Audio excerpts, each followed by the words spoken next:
بسم اللہ الرحمن الرحیم۔ حضرت ابو ہریرہ رضی اللہ تعالیٰ عنہ سے روایت ہے، رسول اللہ صلی اللہ علیہ وسلم نے فرمایا، قسم اس ذات کی جس کے ہاتھ میں میری جان ہے، تم لوگ اس وقت تک جنت میں نہیں جا سکو گے جب تک کہ ایمان نہ لے آؤ، اور تم اس وقت تک مومن نہیں ہو سکتے جب تک کہ آپس میں محبت نہ کرنے لگو۔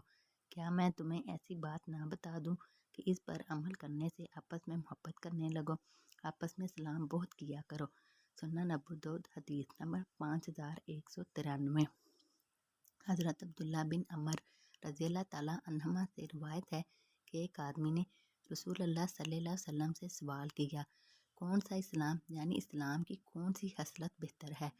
آپ صلی اللہ علیہ وسلم نے فرمایا، تمہارا کھانا کھلانا اور سلام کہنا، جسے تم پہچانتے ہو یا نہ پہچانتے ہو۔ سنن ابو داؤد حدیث نمبر 5194۔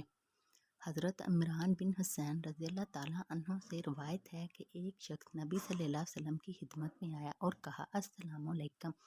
آپ صلی اللہ علیہ وسلم نے اس کے سلام کا جواب دیا اور وہ بیٹھ گیا تو نبی صلی اللہ علیہ وسلم نے فرمایا، دس۔ پھر دوسرا آدمی آیا اور اس نے کہا، السلام علیکم ورحمۃ اللہ۔ آپ صلی اللہ علیہ وسلم نے اس کو جواب دیا اور وہ بیٹھ گیا تو آپ صلی اللہ علیہ وسلم نے فرمایا، 20۔ پھر ایک اور آیا تو اس نے کہا، السلام علیکم ورحمۃ اللہ وبرکاتہ۔ آپ صلی اللہ علیہ وسلم نے اس کا جواب عنایت فرمایا اور وہ بیٹھ گیا تو آپ صلی اللہ علیہ وسلم نے فرمایا، 30۔ سنن ابو داؤد حدیث نمبر 5195۔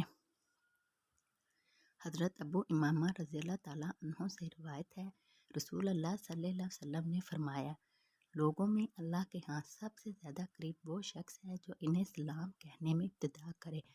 سنن ابو داؤد حدیث نمبر 5197۔